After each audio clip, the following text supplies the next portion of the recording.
Sekulako partidua ikusi ahal izan da Mendizorrotza futbol zelaian. Lidergoa jokoan eta partidu amaieran 13 gol. Ez da txantxetako gauza.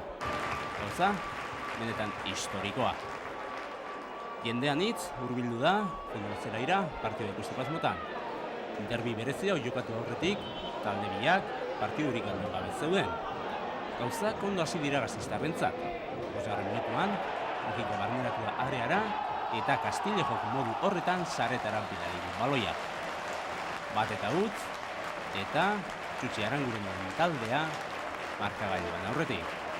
Txuri-urdinek lehenengo 10 minutu ezin hobeak dituzte, eta honela 11. minutuan Crespik bigarren gola lortu du alabezentzat. Bi goleko errenta arabarrentzat eta bazirudien partiduak ez zeukala kolorerik. Baina 26. minutuan Manu Urbietak falta horren bitartez Irunekoen lehenengo gola lortu du. Eta handik 5 minutura Joseba Agirrek Donostiri egin dio penaltia eta epaileak horixe adierazi du. Eta nola ez, Manu Urbietak berdinketa ezarri du markagailuan. 2-2 eta oraindik bigarren zatik osoa batzeke. Binako berdinketarekin joan dira jokalariak atxeden aldira. Eta bigarren zatiko 3. minutuan Manu Urbietak Real Union aurreratu du falta horren bitartez lortutako golari esker. Zarroztarraren 3. gola.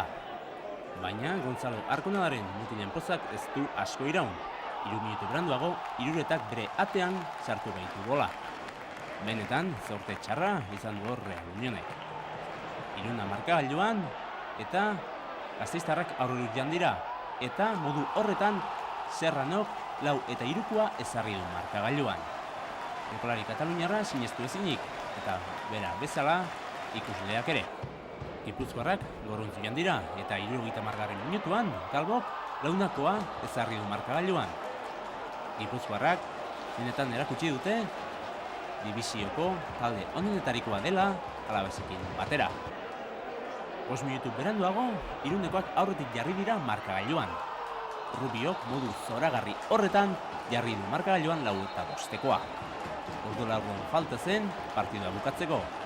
Eta nola ez, zoramena Gipuzkoarren artean. Baina partidu batek 80 minutu ditu. Eta gaur hori erabat argi geratu da. 10 minutu falta zirenean Bosnako berdinketa ezarri du Serranok modu horretan. 10 minutu falta ziren eta arabarrak garaipetaren bila joan dira goluz. Eta jokaldi horretan heldu da 6. gola. Mujikak falta atera, Ibanek ezik gelditu eta baloia mantxo-mantxo sareetara. Sinestezina, baina benetan sinestu egin behar.